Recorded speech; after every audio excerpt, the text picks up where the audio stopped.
Marijuana's bad.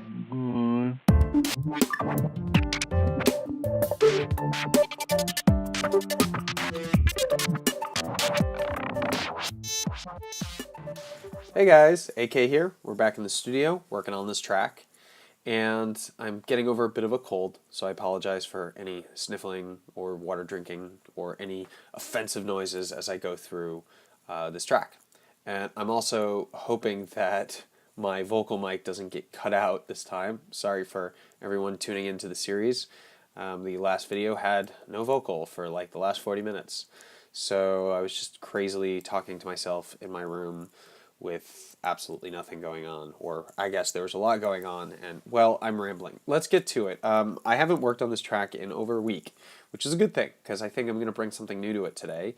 And originally I thought I would only try to delete stuff, so not add stuff, but you know, why limit yourself in that way? Sometimes it's helpful to sit down and say, okay, I'm only going to delete stuff. So maybe I'll do another series where I do that. But anyway, it's going to be real helpful for me to get familiar with the track. So let's listen, and we might even take notes in the info text on certain clips as we go. Okay, let's see where we're at.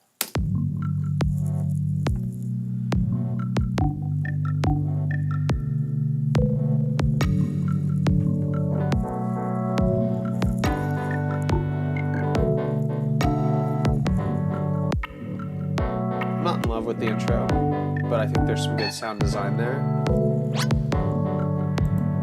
These are a little harsh. I might just bring the volume down on these little two hits. And I'm holding Command so that the volume edits are not as drastic. Let's just listen back. That one still is a little loud.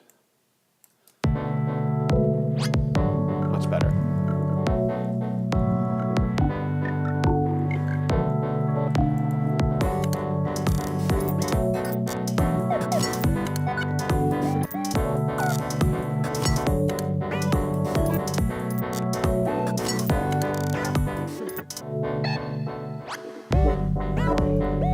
Alright, so let's deal with the intro real quick.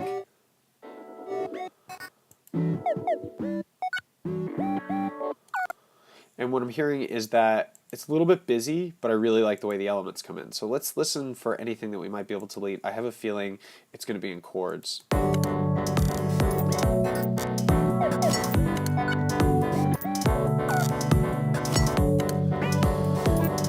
So here's a new thing. Sometimes you'll have a situation like I have here where this is all MIDI, and I really don't want to go in and edit the MIDI, and I have all this automation here. So one way of bringing the chords out so that it doesn't clash with the resampled bits is just to chuck a utility on this device, which I may already have. Looks like I already have a utility. And oh, it looks like I'm already doing some gain automation. So you can just bring, you know, to mute a section, you could just bring something down and it'll mute that part. You don't have to worry about editing the MIDI notes. It's really nice. So I'm going to solo this. I'm going to solo the resampled bits. And I'm just going to solo my kick so I can hear the beat and sort of just mute little sections.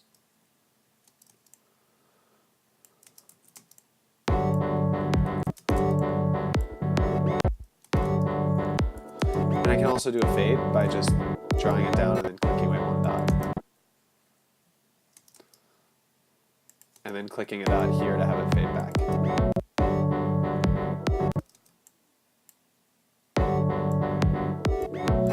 And it might be nice to have this happening just every bar. Duplicate it there.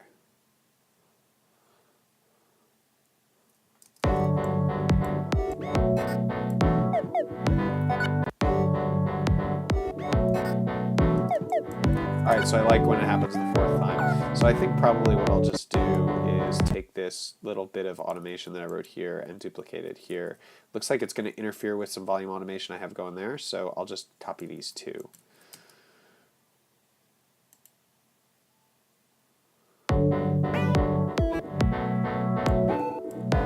I like it. Let's listen to everything together.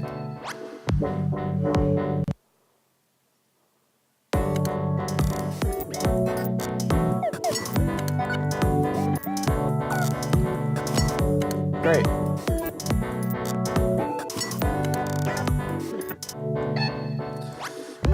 if that sub is too loud since I have to mix in mono while I'm talking to you guys. I'm just going to take it down a little bit. That's better. What happens next?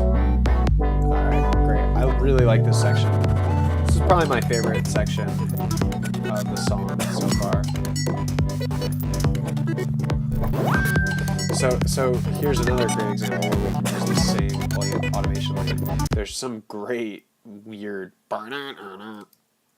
happening. So like that. Definitely don't want the chords during some of those hits.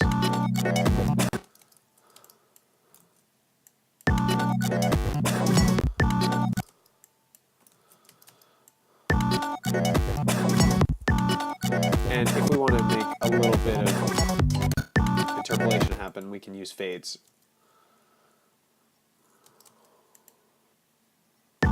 That's nice.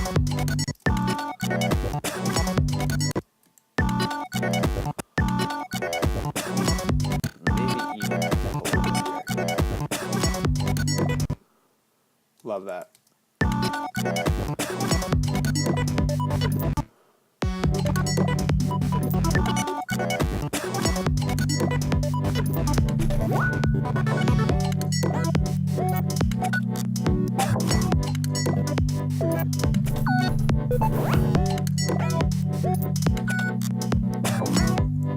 So I've made a note to myself that this section's a little empty. Maybe we could use a riser.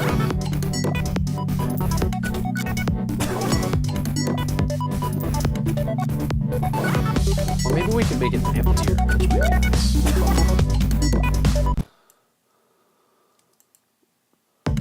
What happens if we get rid of our percussion elements? Or what happens if we fade our percussion elements out?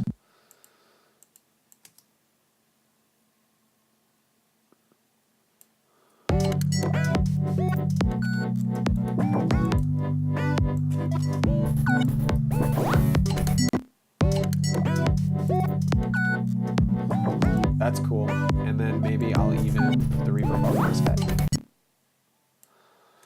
Alright, so let's see what's going on in the rest of this stuff.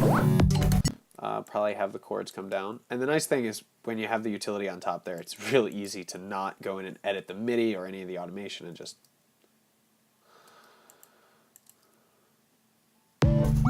That's nice, I like that a lot.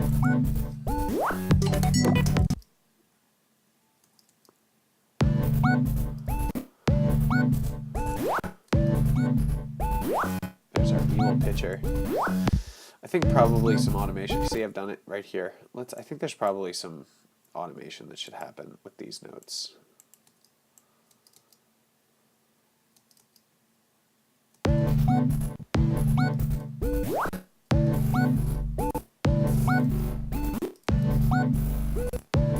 There we go.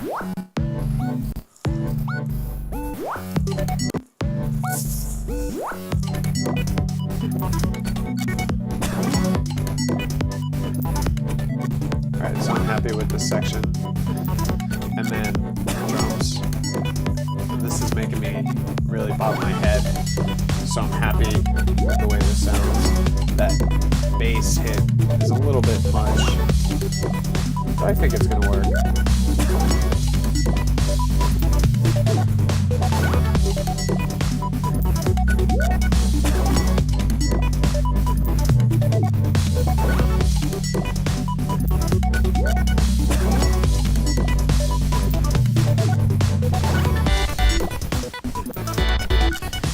So, really like it so far, but I'm thinking some of the glitchy bits just don't fit.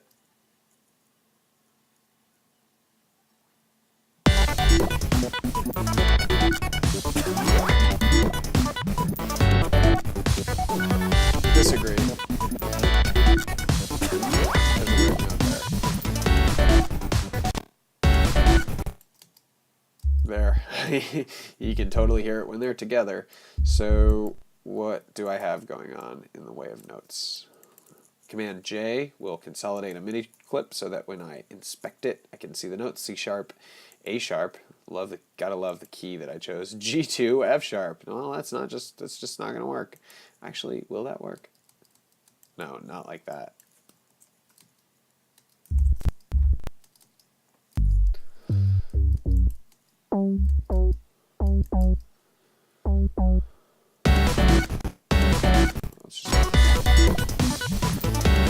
That's fine. And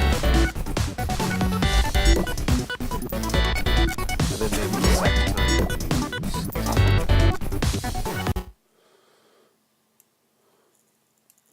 And the last time we used the bottom one.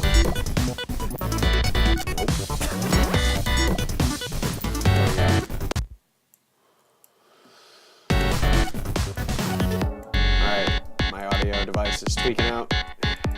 Every time it I know you guys don't hear it, but it buzzes super hard and I have to just reselect my primary audio device to make it go away. So one thing that really helped this transition, I'm already doing it a little bit.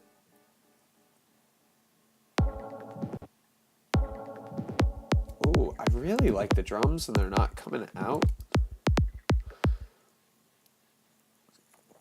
because of the heavy stuff that's going on during the chords.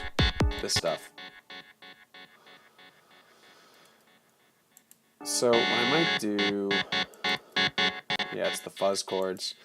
Let's do the same type of thing, and I will solo the fuzz chords and the drums, the whole drums channel, so I can maybe mute parts of the fuzz chords to not hide the coolness that's happening with the drums.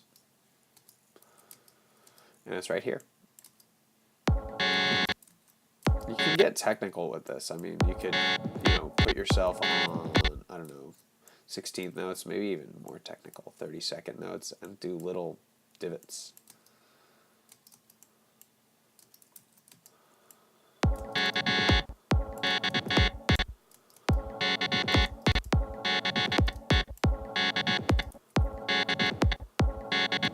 I like that.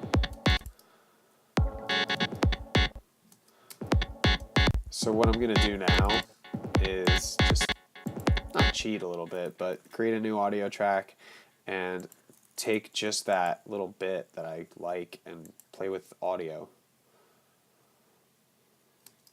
Oh, it didn't get it.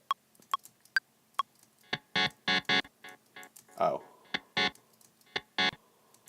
That's what I want.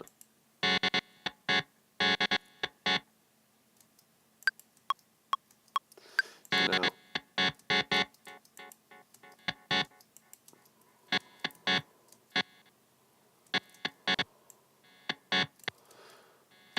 let's see if I can play with this over the drums. Just this little bit of audio here.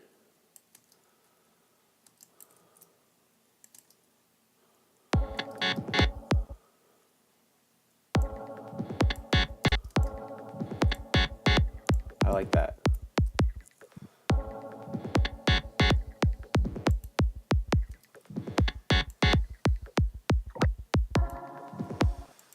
Let's see what happens if we do.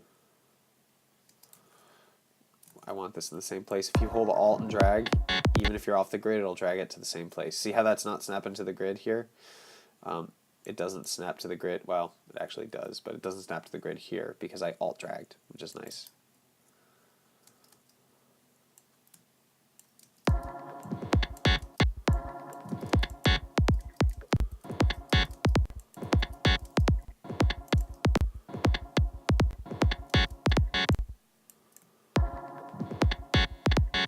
Just drag in, trying to fit something in this phrase. That doesn't work there. Maybe if I move this one here. What's up? It's okay. That's Lynn. She sings.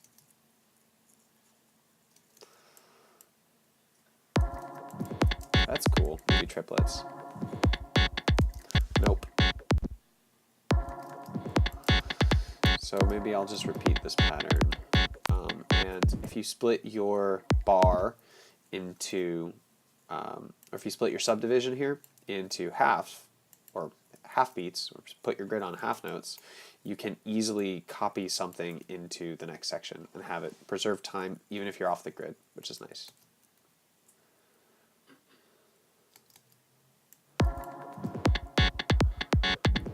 And then just get rid of those notes, and now we have like a nice little pattern.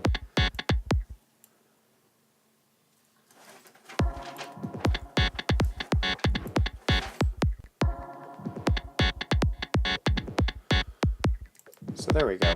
Let's see how this sounds like, or what this sounds like in context. And I'm going to mute the fuzzy chords because we already resampled them here, and we're going for a cleaner sound.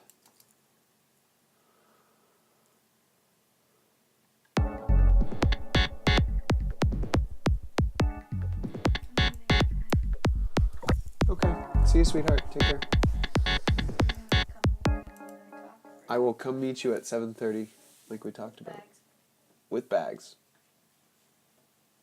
We're having fish for dinner tonight.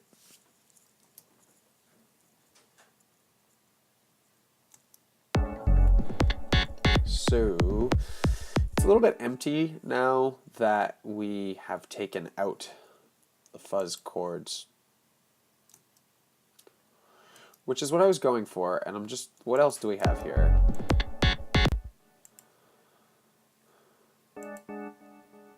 How are these delaying?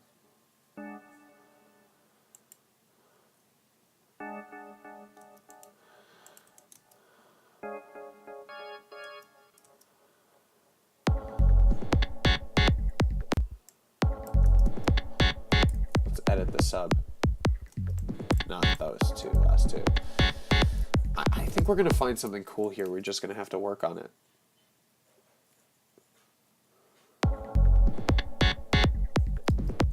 And then cut there too.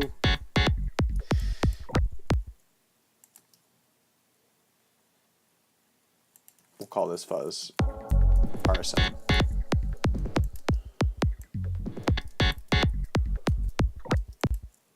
And maybe duplicate this here. And then maybe just duplicate this like this.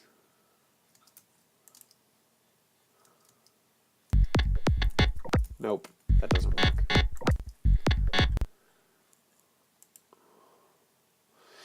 You know, maybe this vocal effect is going to be our melody.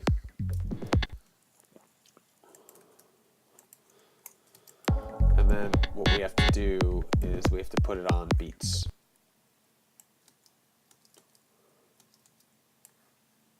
Is that also 3? That might not work then. Let's build a melody with this guy.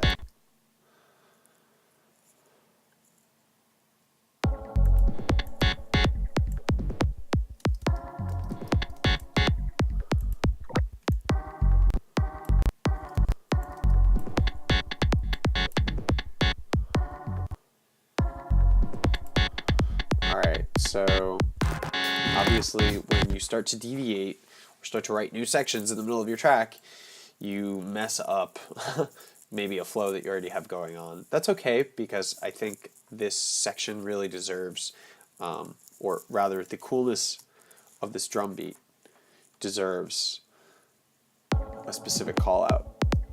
So I might even double the length of this section, just duplicate time right away. And I just heard something as I was listening back. It would be cool if I went dum, dum, dum.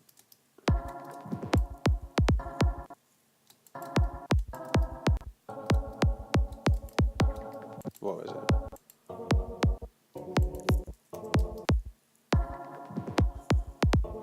That was it.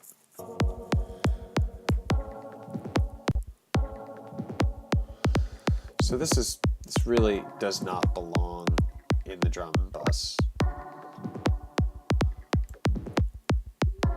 What else is it being used for?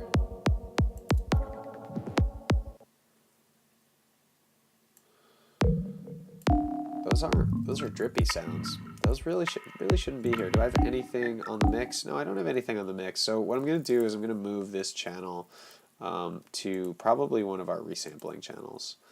So open drums, take our melodic resampling.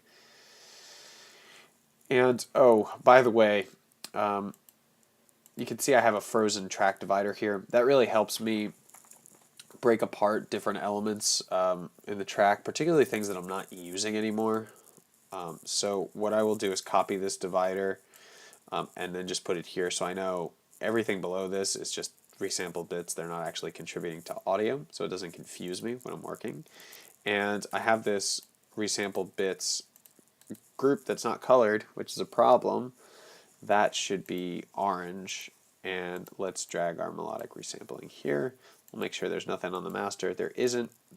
It has no minus gain here on the mixer, so these are all going to be super loud now, which is okay because I'm paying attention. So I'm going to go back to the beginning just to make sure I didn't totally whack out my mix. And I did. So just a brief note, like when it was on the drums bus, it had -8 gain in the first stage and then -5 gain in the second stage. So I'm just going to,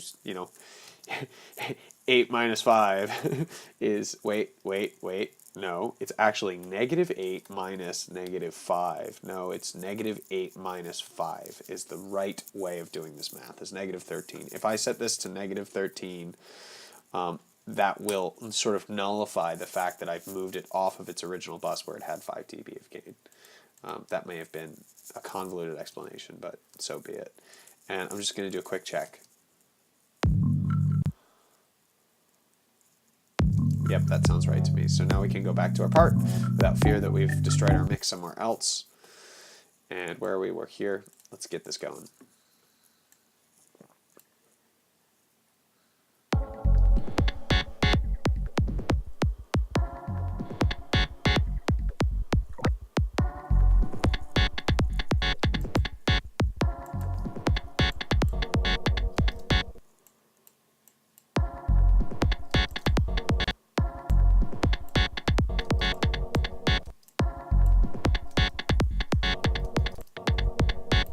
Oops, we're editing both of those.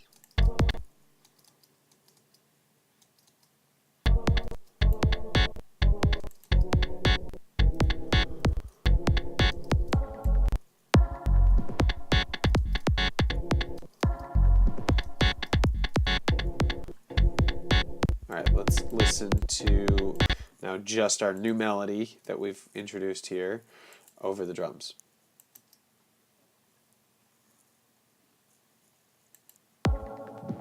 I'm going to make this stuff louder across the board, the glitchy parts.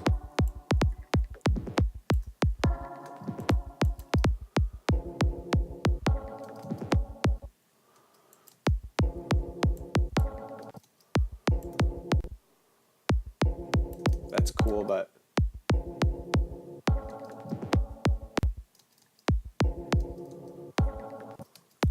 it's got to be on the same. So this hit has to be on the same bar as the kick here. That's what. And this should probably go all the way to the end. However, it should fade out just a little bit. There we go.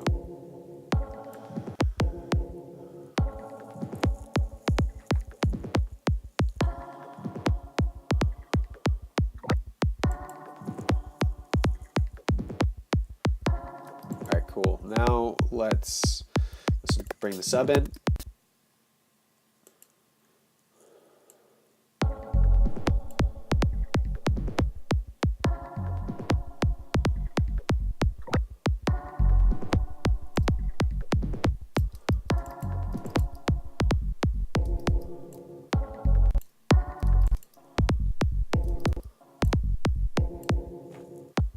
That's cool.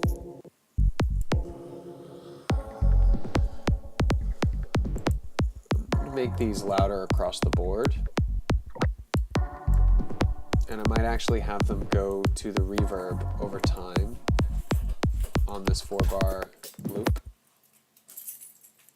Let's listen to the last one. Yeah, that's nice. So we'll create an automation lane for our reverb, copy this to the second one, or maybe the second one will... start big, get small, and then get bigger again by the end. Maybe not quite so big. Nice. All right, cool. Now we have a real break in here. And one thing that I think, I'm deliberately sort of ignoring the chords right now. I think we're going to come back to it because we resampled to get some sort of groove going, and then I sort of got distracted with this melody thing, but I'm sort of liking where it's at, so I'm going to sort of save these things for last. We might just end up deleting it or going back to our original thing. I don't know. It's how music production is. You just sort of go. One thing that I think would really help this is that sort of thing. It's kind of stereotypical where there's like a hit with a lot of reverb on it, and it sort of signifies that there's a new section in a track. So what I'm going to do, let's use a creative reverb to do this. You know what? Yeah, let's use a creative reverb. So I have a folder here called Insert Effects, which has all the third-party effects I like to use, sort of broken out into different folders, and inside of these are saved ADG racks, so pretty much mapped how I like them. And I will go to the reverb category, and here's what I got. Oh, well, this is an FM8 track, so I'm pretty darn sure I'm going to use FM8. And I'll create an audio track to put that on. I will quickly check and make sure I'm still recording my voice. I'm still recording my voice at 26 minutes, so that's good. And I will put our friend FM8 on here. And what am I going to use for a hit? Well, I could go through digging through sample packs, which is boring. I don't really like doing that. Or I could synthesize something myself, which is time consuming, and I'm only using FM8 for this track, so that's probably not a good idea. Or I could look through things that I've already used in the tune, which is great. That's what I'm going to do. So we'll listen to this loop and find something to use for a hit.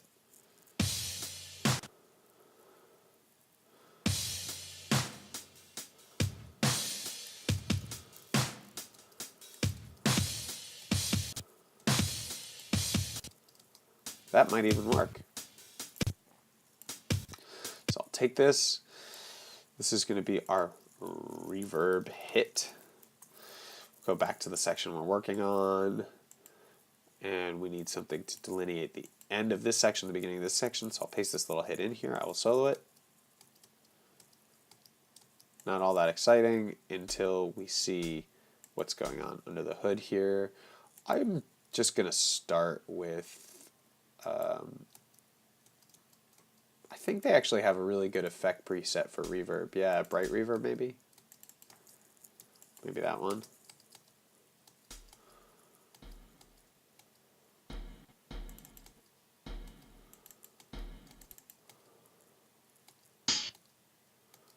I like that.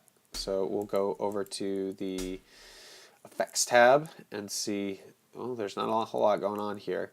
Let's refine this hit and bring up the volume so we're at 0.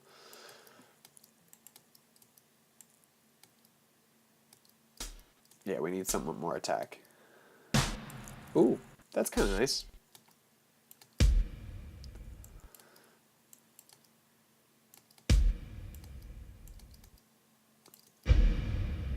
Sounds really good already. I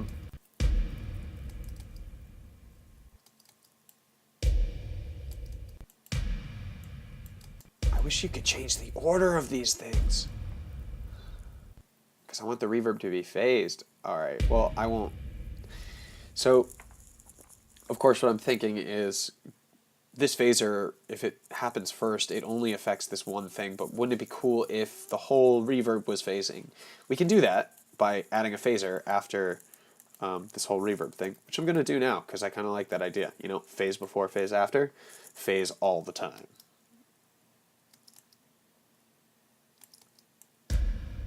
Right there. That's nice. That's really nice. What else could we do? Chorus. And then the chorus comes after. Of course, I would want the chorus before, probably. Well. Oh, I get it. It goes in order as they're listed here. That sounds good. I'm not sure about that overdrive. Maybe if we just bring the drive down. Doesn't really matter. Maybe the tone. I think I want bass. We're going to have to listen in context. I think we need the tone.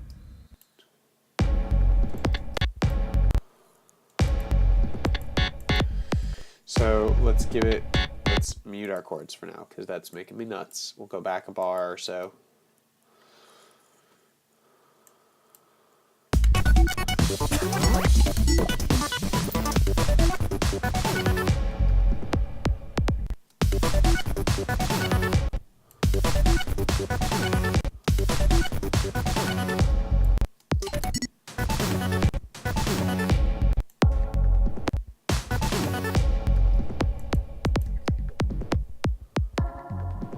And what might be cool is if this thing sort of echoed. Just looking for other hits here. If it was like dome.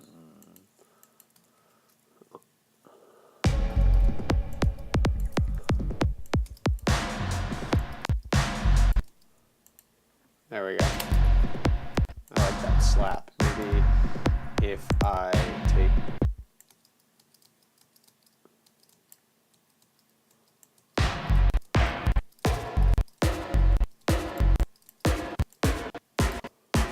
There we go.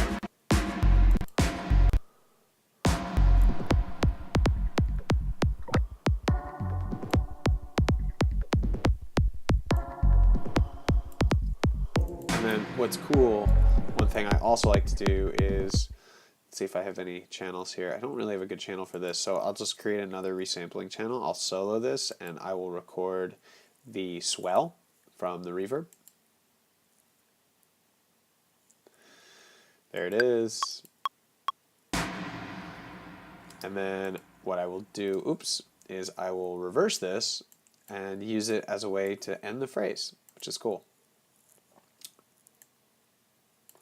Probably have to bring this up to 0. I'll call this some riser action.